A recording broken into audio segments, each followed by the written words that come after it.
In this video, I'm going to be talking about 4 of my bikes that are in the Barber Museum in Birmingham, Alabama, USA. My Kawasaki Z2300 V12, my Kawasaki Z1600 V8, my Kawasaki H1500 5-cylinder 2-stroke, and my Honda SS100 V Twin. I made the Kawasaki V12 in 2001 from a Z1300 water-cooled straight 6. The engine was very complicated to convert because the cylinder head and barrels aren't the same when you rotate them, so when I reversed the rear heads, nothing lined up. So the very first thing I did was make a template that shows where the barrels will fit in relation to the main bearings. I then used this template to do the very first cuts on the crankcases to make sure they're in the right place. This picture shows the modified 6-cylinder barrels resting onto the crankcases early on in the build. And I had to have special com rods that are styled like aircraft radial engine with a master and slave because there's no room for side by side.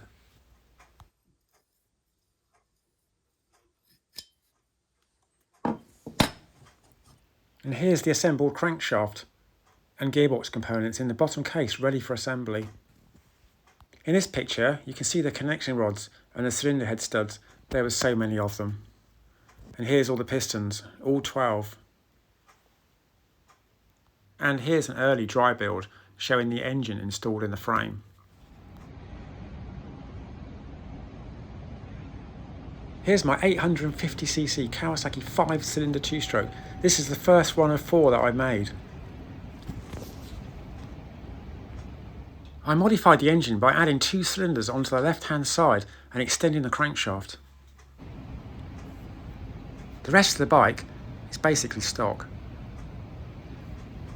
I made this bike in 1997 and it has my original chrome-plated steel exhausts. The later ones were made from stainless. And here's my first Honda SS100 V Twin that I made in 1999. Here's an old recording of my Honda SS100 running in my garden.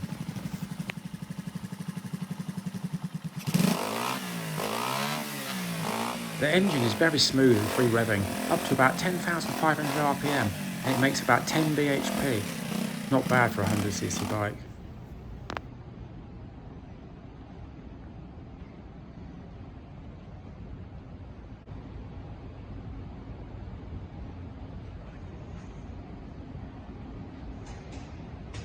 And here's my Kawasaki Z1 1600cc V8 that I made in the year 2000. I had to cut the carburetors in half to make them fit and make special slides, and even then they only just fitted, but they worked great. And here's my Kawasaki V8 crankshaft. Every part had to be reduced in width and machined down so I could fit 4 extra connecting rods in the same width of crankshaft. I fitted smaller pistons from a Kawasaki Z650 to reduce the stress on the crankshaft, and it worked fine. Here's a view of the left-hand crankcase showing the starter motor, which I had to move down to make room for the rear bank of barrels. The V8 engine was very compact and there was only just enough room to fit all the bits in.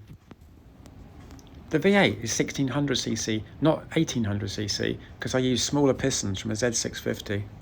And back round to the other side of my Kawasaki V12. The engine size is 2300cc because I made a short stroke roller bearing crankshaft, and here I am testing the oil flow to the camshafts when I was making the engine.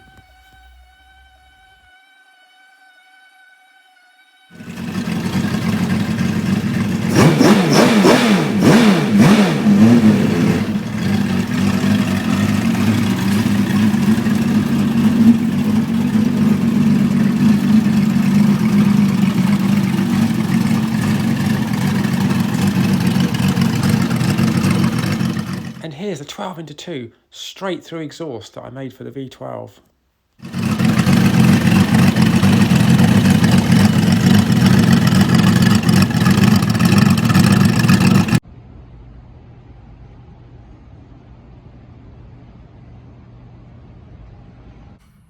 I hope you enjoyed this quick look around my bikes I've got in the Barber Museum. I especially liked riding the V8. It sounded like a little small block Chevy. But anyway, hopefully I'll be making some more videos on these bikes soon when I can find all the pictures and old video that's on VHS tape. But anyway, thank you very much and see you soon.